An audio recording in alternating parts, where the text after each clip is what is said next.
ఈ రోజుల్లో మనమంతా లైఫ్‌లో ఏదో ఒకటి సాధించాలనే పరుగులో ఉన్నాం కదా! భక్తి విషయంలో వచ్చినా అంతే. నేను దేవుని కోసం అది చేయాలి, ఇది చేయాలి, వందల మందికి సహాయం చేయాలి, పెద్ద పెద్ద స్టేజ్‌లెక్కి ప్రసంగాలు చేయాలి అని అనుకుంటాం. ఇవన్నీ మంచివే, కాదనట్లేదు. కానీ ఒక నిమిషం ఆగి ఆలోచిద్దాం. దేవునికి నిజంగా మన దగ్గరున్న డబ్బు, మనకున్న టాలెంట్ లేదంటే మన తెలివితేటలే కావాలా? ఈ సృష్టిని మొత్తం తన మాటతో సృష్టించిన దేవునికి మన దగ్గరున్నవేవీ అవసరం లేదు. ఆయన మన దగ్గర నుంచి ఆశించేది ఒకే ఒక్కటి, లోబడే మనసు. అవును, నువ్వెంత గొప్పగా బ్రతుకుతున్నావు అనే దానికంటే, ఆయన చెప్పిన మాటకి ఎంతగా తల వంచుతున్నావు అనేదే దేవునికి ముఖ్యం. దేవునికి స్మార్ట్‌గా ఉండే వాళ్ళకంటే, ఆయన మాటకు లోబడే వాళ్ళే ఎక్కువ ఇష్టం. మనం చాలా సార్లు అనుకుంటాం, నేను చాలా బలహీనుడిని, నా వల్ల అవుతుందా? నా వల్ల ఏమవుతుంది?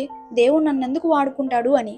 కానీ బైబిల్ చరిత్ర చూస్తే, దేవుడు ఎన్నుకున్న వాళ్ళెవ్వరు సూపర్ హీరోలు కాదండి.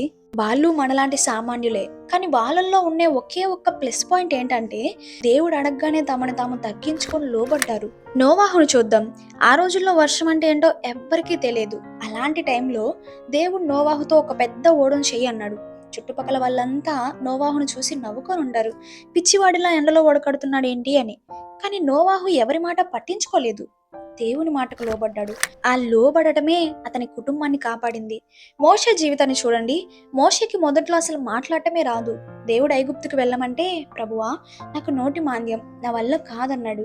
కానీ ఎప్పుడైతే తన ఆహాన్ని భయాన్ని పక్కన పెట్టి దేవుని మాటకు లోబడ్డాడో, అదే మోషే లక్షలాది మంది ప్రజలను నడిపించే ఒక గొప్ప లీడర్ అయ్యాడు. యెహోషువ సీక్రెట్ ఏంటో తెలుసా? యెహోషువ ఎవరో తెలుసా? మోషే వెనకాలంటూ మోషే ఏం చెప్తే అది చేసిన ఒక నమ్మకమైన సేవకుడు. మోషే అంతటి మహానుభావుడే ఎర్ర సముద్రాన్ని రెండుగా చీల్చాడు. మరి మోషే చనిపోయాక యెహోషువ పరిస్థితి ఏంటి? జనాలంతా అతని వైపు చూస్తున్నారు. అప్పుడు దేవుడు యెహోషువతో ఒక్కటే అన్నాడు, నువ్వు మోషేలాగా నాకు లోబడి ఉండు, నేను నీకు తోడుంటాను అని. యెహోషువ లోబడ్డాడు కాబట్టే ఎర్ర సముద్రం కంటే పెద్దదైన యోర్దాను నది పాయలైపోయింది. ఎరికో గోడలు కూలిపోయాయి. ఇక్కడ మన ప్రాబ్లం ఏంటంటే, దేవుని రూల్స్‌కి మన ఓన్ లెక్కలు వేస్తాం. నిజం ఒప్పుకుందాం. మన జీవితంలో దేవుడు ఒక మాట ఇచ్చినప్పుడు, లేదంటే మాట చెప్పినప్పుడు, లేదా వాక్యం ద్వారా మనతో మాట్లాడినప్పుడు మనం ఏం చేస్తాం? వెంటనే మన బుర్రకు పని పెడతాం. ఇలా చేస్తే నా బిజినెస్ లాస్ అయిపోతుందేమో, ఇలా క్షమించేస్తే అవతల వాడు నన్ను తక్కువగా అనుకుంటాడేమో, చేతకాని వాడు అనుకుంటాడేమో, ఈ రోజుల్లో ఇంత నిజాయితీగా ఉంటే బ్రతకలేం బాబోయ్ అని మన సొంత లెక్కలు వేస్తాం. కానీ దేవుని లెక్కలు వేరు. దేవుడు ఒక పని చేయమన్నప్పుడు దాని వెనుక ఒక మాస్టర్ ప్లాన్ ఉంటుంది. యేసుక్రీస్తు శిష్యులను చూడు, రాత్రంతా చెరువులో వలలు వేసి విసిగిపోయారు. ఒక్క చేప కూడా పడలేదు. ఉదయాన్నే యేసయ్య వచ్చి నడి సముద్రంలోకి వెళ్ళి వల వేయండి అన్నాడు. శిష్యులు ప్రొఫెషనల్ జాలర్సు. వాళ్ళకు తెలుసు పగటిపూట చేపలు పడవని. కానీ పేతురు ఏమన్నాడో తెలుసా?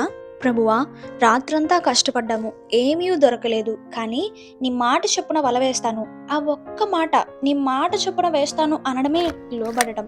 రిజల్ట్ ఏమైంది? వలలు పిగిలిపోయేంత చేపలు పడ్డాయి. ఇక్కడ మనం నేర్చుకోవాల్సింది ఏంటంటే, దేవుడు మిమ్మల్ని అద్భుతాలు చేయమని అడగట్లేదు. ఆయన చెప్పిన దానికి సరే అనమంటున్నాడు అంతే. అద్భుతం ఆయనే చేస్తాడు. మనం చర్చికి వెళ్తాం, చేతులెత్తి ప్రార్థన చేస్తాం, పాటలు పాడతాం. ఇదంతా పైకి కనిపించే భక్తి. కానీ లోబడటం అనేది లోపల జరిగే ప్రాసెస్. అది ఎలా ఉంటుందంటే, మన ఇష్టాన్ని పక్కన పెట్టడం. మనకు ఒక లాభకరమైన అబద్ధం చెప్పాలనిపించినప్పుడు దేవుని వాక్యం గుర్తొచ్చి ఆ లాభాన్ని వదులుకొని నిజాయితీగా ఉండడమే లోబడటం. ఈగోని తగ్గించుకోవడం. మనల్ని ఎవరైనా అవమానించినప్పుడు రివెంజ్ తీర్చుకునే అవకాశం ఉన్నా వద్దు, దేవుడు నన్ను క్షమించమన్నాడని మన కోపాన్ని అణుచుకోవడమే లోబడటం. పరిస్థితులు బాగాలేనప్పుడు కూడా నమ్మకంతో ఉండడం. లైఫ్లో అంతా చీకటిగా ఉన్నప్పుడు, అసలు దారే కనిపించినప్పుడు కూడా నా దేవుడు నా చేయి విడువడని ప్రశాంతంగా ఉండడమే ఆయనకు సరెండర్ అవ్వడం.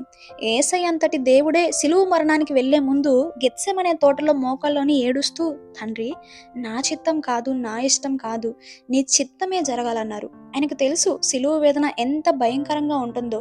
అయినా తండ్రి మాటకు లోబడ్డారు. ఆ లోబడటమే ఈరోజు మనకు రక్షణనిచ్చింది. ఈ మెసేజ్ వింటున్న మీరు ఒకసారి ఆలోచించండి. మనం దేవుని మాటను వింటున్నామా? లేక మనకు నచ్చినట్లు మనం జీవిస్తూ మన అవసరాల కోసం మాత్రమే దేవుని దగ్గరికి వెళ్తున్నామా? దేవుడు ఈరోజు నీతోనే మాట్లాడుతున్నాడు.